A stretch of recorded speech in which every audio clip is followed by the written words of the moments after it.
요한복음 6장은 세 가지 큰 이야기입니다. 오병이어의 기적, 그리고 무리를 걸어서 제자들에게 오시는 기적, 그리고 예수님의 설교입니다. 나는 생명의 떡이다. 하늘로부터 내려온 생명의 떡이다. 내 살을 먹고 내 피를 마시는 자는 내 안에 거하고 나도 그 안에 거하리라. 그러나 많은 사람들이 이해하지 못했고, 특별히 오늘 본문에는 제자들 중에 여럿이 이 말씀이 어렵다, 누가 이 말씀을 받겠느냐라고 60절에 말을 합니다. 이 말은 예수님의 말씀, 설교가 이해하기 어렵다라는 이해의 측면이기도 하지만 받아들이기 어렵다라는 이 수용적 측면도 있습니다. 왜 그런가? 예수님의 말씀이 일단 이해가 되지 않는 거예요. 사람이 어떻게 살을 주고 피를 줄 수 있는가? 그리고 그것을 먹는 사람이 어디 있겠는가? 상식적이지 않다는 것이죠. 그리고 자기가 하늘로부터 내려왔다라는 평범한 사람의 얘기가 아닌 것이죠. 그리고 예수님이 얘기하는 너희 조상 모세가 또 만나를 주어 먹게 했다고 너희들 얘기하지만 사실은 그것은 하나님이 주었고, 만나를 먹는 사람들은 다 죽지만 내 살을 먹고 내 피를 먹는 참된 양식을 먹는 사람은 영원히 죽지 않는다라는, 영원히 죽지 않는다라는 말을 이해할 수 없었습니다. 왜요? 인간은 유한한 존재인 것을 스스로 알고 있기 때문에 그렇습니다. 근데 62절 보면 예수님께서 이렇게 얘기하십니다. 예수께서 스스로 제자들이 이 말씀에 대하여 수군거리시는 줄 알고 이르시되 이 말이 너희에게 걸림이 되느냐. 예수님의 설교가 걸림이 되었다라는 이야기입니다.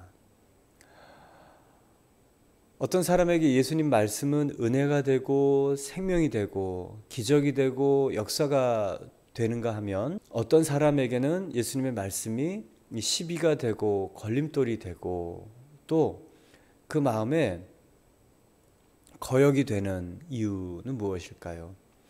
같은 말씀이지만 사람에 따라 다릅니다. 더 정확하게는 그 사람의 마음에 따라 다릅니다. 정말 예수님을 모시고 따라가려는 사람들에게는 자기를 돌아보고 이게 이해가 안 되고, 또 이해가 안 될 때는 순수한 마음으로 질문을 하고, 또 따지려는 마음이 아니고 이해하고 싶은 마음에 질문을 하게 되죠. 그러나 이 걸림이 되는 것, 거부가 되고 또 배척이 되고, 그러다 보면 그 마음속에 이렇게 거부하게 되는 것입니다. 그 배척하고 거부했던 이유는 한 가지입니다. 빵의 기적을 보고 수많은 사람들이 따라왔고, 또 치유의 기적을 보고 수많은 사람이 따라왔기 때문에 그렇습니다. 마음의 동기가 말씀을 받아 은혜를 받게 하는 사람이 있는가 하면, 말씀을 받아 불편하게 되는 사람도 있습니다.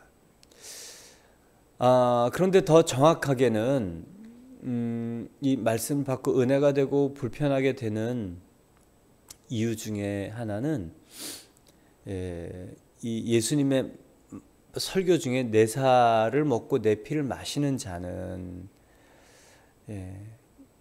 마지막 날에 살리리라. 또 내가 그 사람 안에 거하고 그 사람은 내 안에 거하리라. 유대인 의식 중에는요, 아니요, 모든 사람 마음속에는 이 피, 생명, 육신,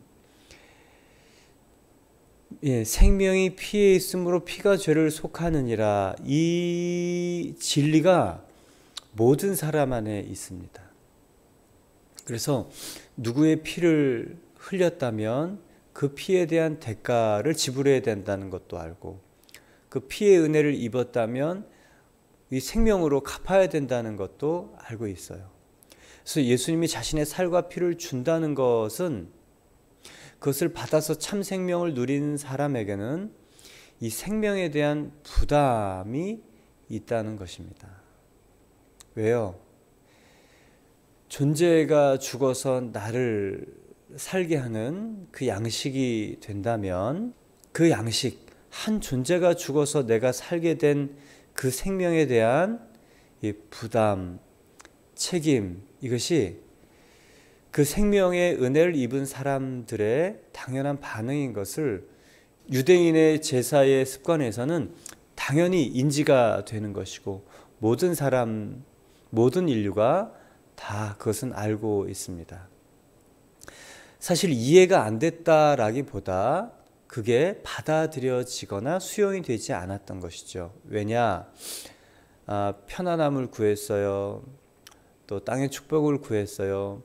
부담스럽지 않게 내가 얻고자 하는 것을 구하는 사람들에게 이 피의 부담, 생명의 부담, 이거는 싫은 거죠. 받아들이고 싶지 않은 것입니다. 예, 피곤한 것입니다. 그래서 많은 사람들이 그것이 걸림이 됩니다. 왜 정말 예수님을 따라가는 게 부담이 되는가? 예, 성경을 읽고 이해가 안 돼서 따라가는 게 부담이 되는 사람도 있습니다. 그러나 더 솔직하게 우리가 성경에 내 마음을 마주 대하고 본다면 이렇게 살고 싶지 않다. 내가 원하는 대로 살고 싶다. 내가 원하는 것을 얻을 정도만큼만 따라가고 싶다라는 마음이 솔직하게 우리 안에 있습니다. 그래서 예수님께서 중요한 말을 하세요. 육은 영을 못 살린다. 오늘 그게 63절 말씀입니다. 살리는 것은 영이니 육은 무익하니라. 우리가 얻고 싶은 것을 얻을 만큼의 이 추종, 이게 무리이고 군중이죠. 그러면 우리가 얻고 싶은 걸 얻을 수는 있지만 생명이 임하지는 않고, 그리고 반드시 죽지만 그 썩을 육신이 부활의 영을 입지는 못한다라는 하나님 나라의 가장 중요한 원리인 살리는 것은 영이다라는 말씀을 그래서 하시는 것입니다. 많은 사람들이 이 땅에서 편안함 또 얻고 싶은 것 예수님 아니어도 얻습니다. 그리고 예수님 안에 들어와서도 이것을 추구하고 얻어갈 수 있습니다. 그런데 생명과는 무관한 일을 하고 또 예수님이 정말 우리에게 줄 수 있는 더 필요하고 본질적이고 중요한 것을 얻지 못할 수 있다는 것을 우리는 기억하게 됩니다. 이렇게 예수님의 말씀이 한 사람에게는 은혜요, 한 사람에게는 이 걸림이요, 또 한 사람에게는 생명이요, 한 사람에게는 배척이 되는 이유는 우리가 우리 마음의 동기이기도 하고, 그리고 정말 예수님을 따라가고자 할 때 내가 나를 돌아볼 정직한 마음이 있다면 불편한 말씀을 가지고도 생명으로 변화될 수 있습니다. 왜요? 우리는 땅의 사람이잖아요.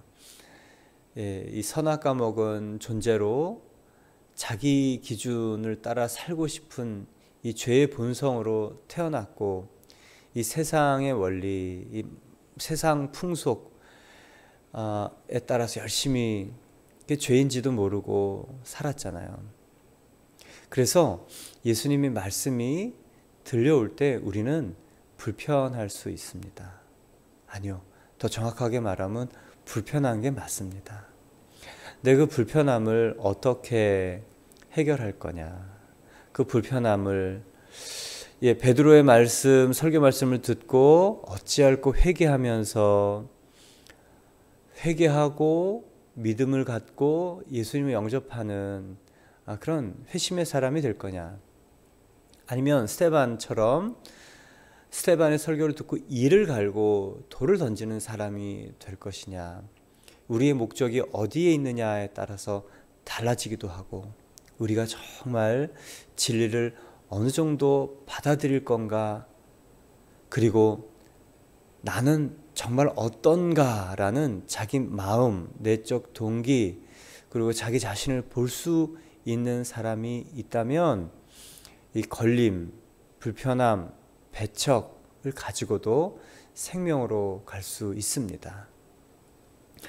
그래서 정말 중요한 것은 말씀에 나를 맞추고자 하는, 고치고자 하는 마음, 그런 자세입니다. 말씀을 듣고 불편하지 않은 사람은 한 사람도 없습니다. 그러나 그 불편함을 외면할 것인가, 아니면 배척할 것인가, 아니면 자기에게 적용할 것인가를 에 따라서 생명이 되기도 하고, 또 예수님을 따라가기를 그만두는 사람도 있습니다. 오늘 저와 여러분이 말씀의 나를 고치려고, 말씀의 나를 맞추려고 자신을 잘 돌아볼 수 있는 사람, 그런 하루 되기를 축원합니다. 예수님께서 또 다른 질문을 하십니다. 제자들이 말씀이 걸림이 된다는 것, 살과 피, 이 모세의 광야에 만나도 죽었다. 근데 내 살과 내 피를 먹는 사람은 영원히 살 것이다. 그러니 예수님이 그게 걸림돌이 된 줄 알고 또 하나 질문을 하십니다. 62절.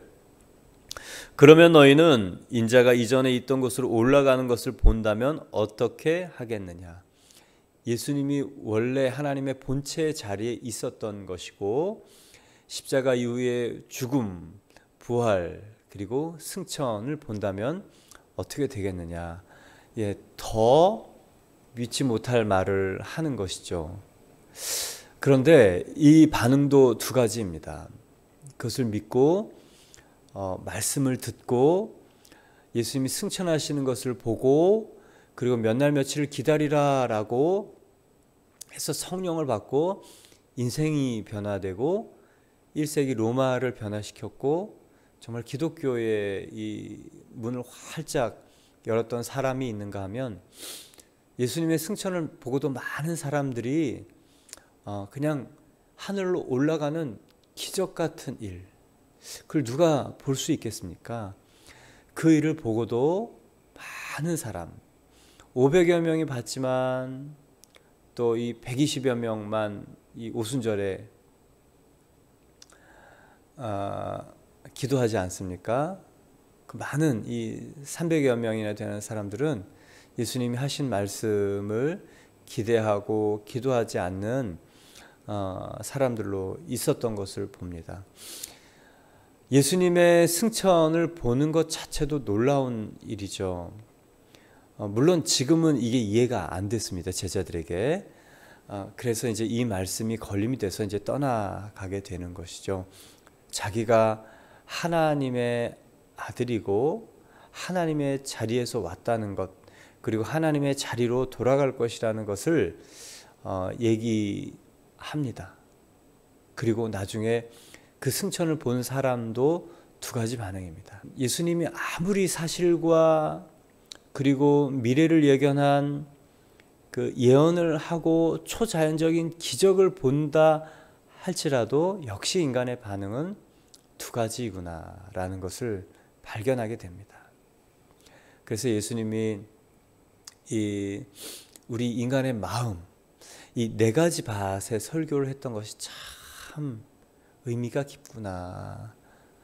이 길가밭이 있고 돌짝밭이 있고 이 가시밭, 가라지밭이 있고, 생명의 말씀이 뿌려지지만 이 밭에 따라서, 마음에 따라서 이 생명의 씨앗이 자라기도 하고 자라지 않기도 하고 열매를 맺기도 하고 열매를 맺지만 이 무용한 열매를 맺기도 한다는 것을 보면 참 인간의 마음, 하나님은 우리의 마음과 협력하여 일하시기를 원한다는 것입니다. 그것이 예수님이 하셨던 말씀, 내 살을 먹고 내 피를 마시는 자는 나도 그 안에 거하고 그도 내 안에 거하리라는 상호 협력. 예, 하나님은 인간 없이 일하실 수 있는 분이시지만 인간의 자유의지의 결정을 따라서 일하시기로 결정하신 분. 사람을 살리는 방법은 역시 하나님이 인간에게 주신 최고의 선물인 이 자유의지의 결정과 그 결정에 생각, 감정, 의지에 그리고 행동을 더하려는 그 결단에 예수님이 일하신다는 것을 봅니다. 또한 아무리 마음밭이 좋아도 인간 스스로는 생명에 싹이 나고 열매를 맺을 수 없다는 것을 봅니다. 그래서 요한복음 3장 16절, 하나님이 세상을 이처럼 사랑하사 독생자를 주셨으니 이는 저를 믿는 자마다. 하나님의 구원의 방법이 잘 설명되어 있고요.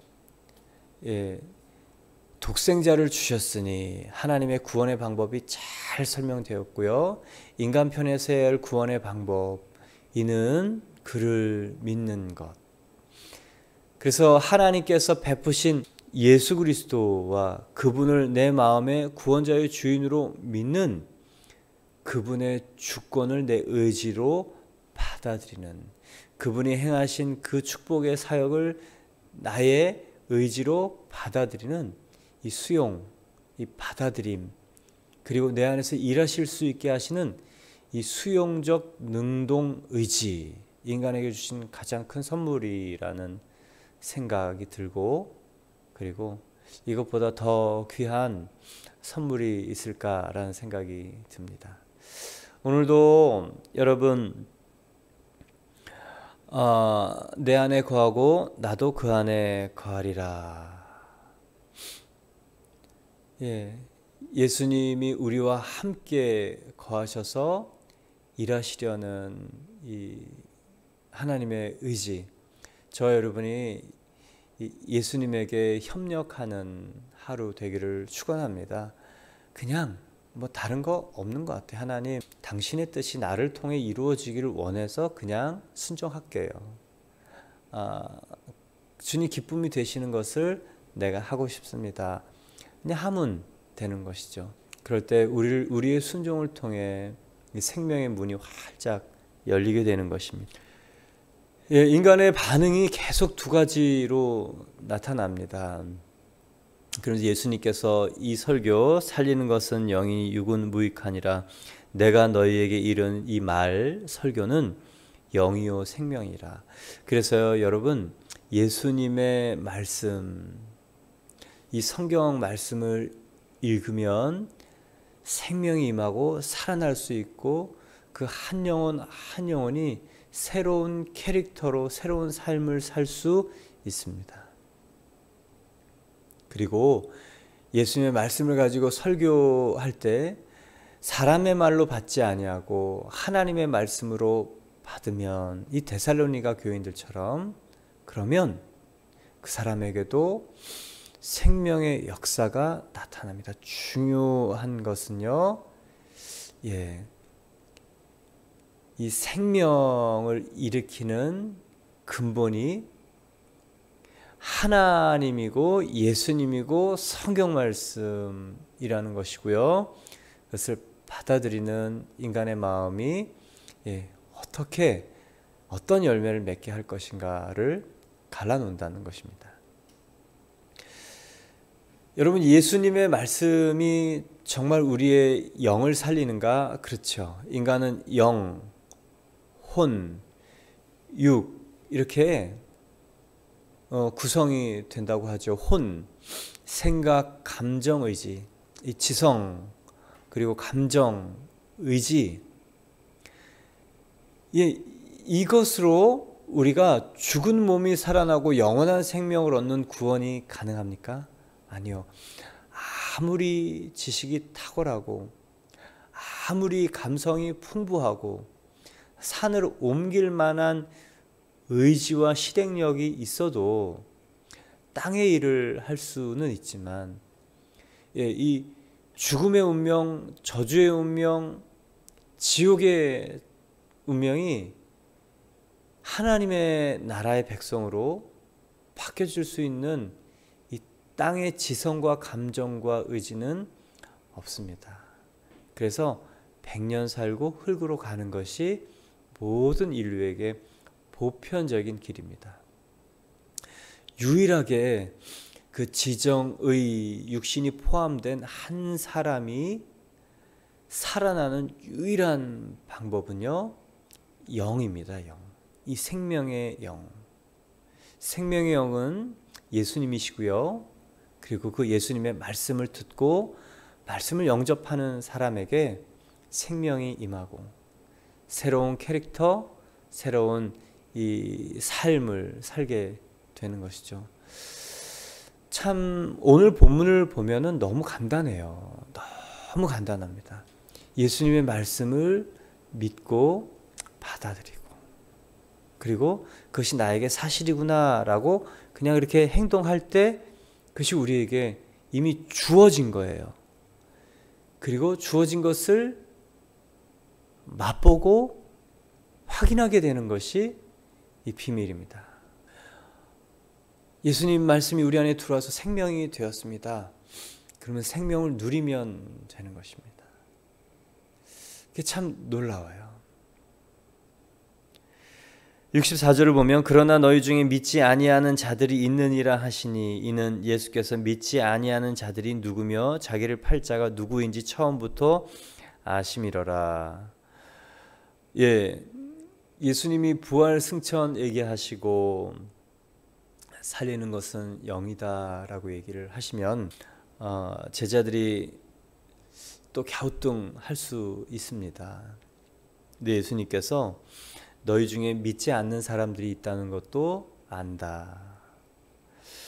또 예수를 팔 자가 누구인지 처음부터 아신다라는 표현이 있어요. 그러니까 예수님이 십자가에서 당하신 일은 몰라서 당한 일이 아니라는 것이고, 그리고 예수님께서 자기를 의탁하시지 않았던 많은 환호하는 군중들에게 의탁하시지 않았던 이유는 떡을 먹고 배부른 까닭, 또 언제든지 돌아설 마음이 있는 사람, 또 생각지 않은 일들에 떠나갈 수 있는 사람이라는 것을 다 아시고 자기를 내어주신 자발적 희생이라는 것입니다. 살리는 것은 영입니다. 그러나 그 영이 예수님의 십자가의 죽으심이 무지나 그리고 무계획 속에서 이루어진 것이 아니고 인간이 어떠함을 잘 아시고 그리고 그 악함도 아시고 그리고 그 악함 때문에 어떤 운명에 처해질 것도 아시기에 오신 분이 바로 예수님이시고, 그럼에도 불구하고 우리에게 생명을 주시는 하나님의 의지가 바로 예수님입니다. 그 예수님을 좀 곰곰이 생각해 보면 숙연해지죠. 숙연해지고 우리가 어떻게 해야 될까 어렵지 않게 알게 됩니다. 그래서 이때부터 사람들이 떠나가요. 65절을 보면 또 이르시되 그러므로 전에 너희에게 말하기를 내 아버지께서 오게 하여 주시지 아니하면 누구든지 내게 올 수 없다 하였노라 하시니라.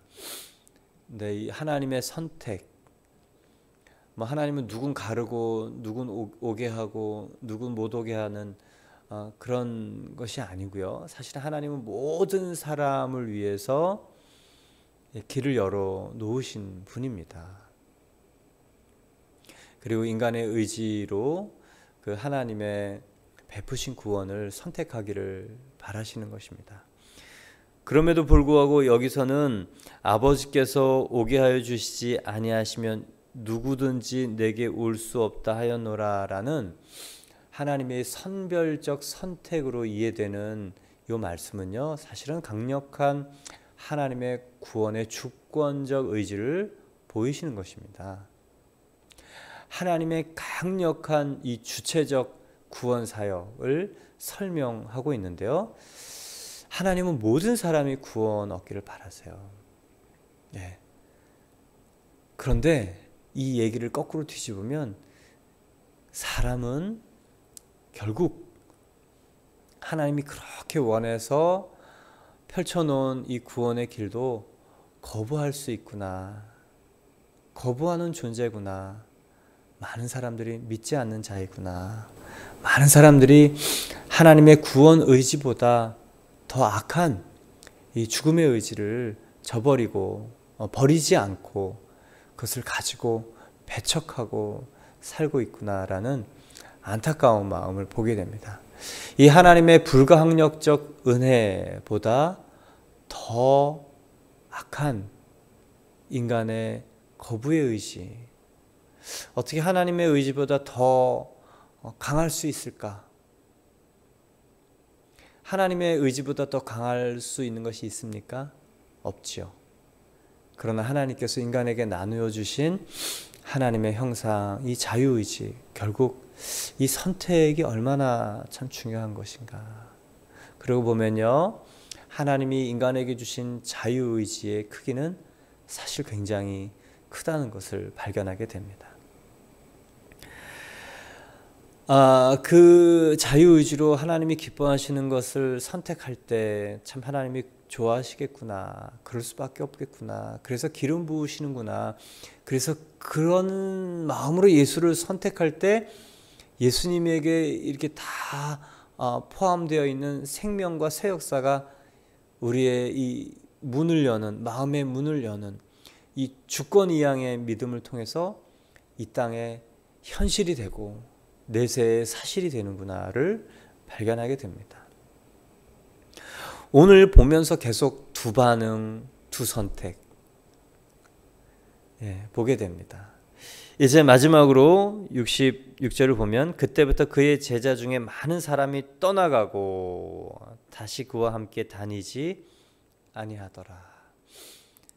받아들여지지 않는 이 자신의 목적과 동기, 그리고 부담스러운 이 거룩한 요구, 이 피의 요구, 피의 책임, 그게 불편한 사람들은 떠나갑니다.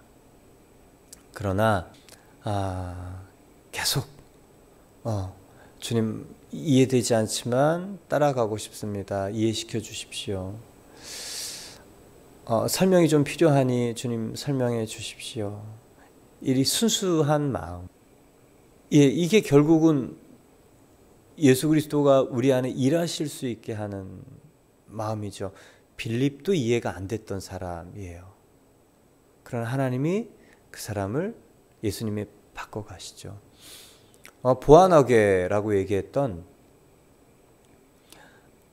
야고보와 요한, 이 사마리아 지나면서 자기를 좀 불편하게 하는 이 사람들에게 예수님께서 예수님 불을 내려 저 사람들 다 사르게 할까요?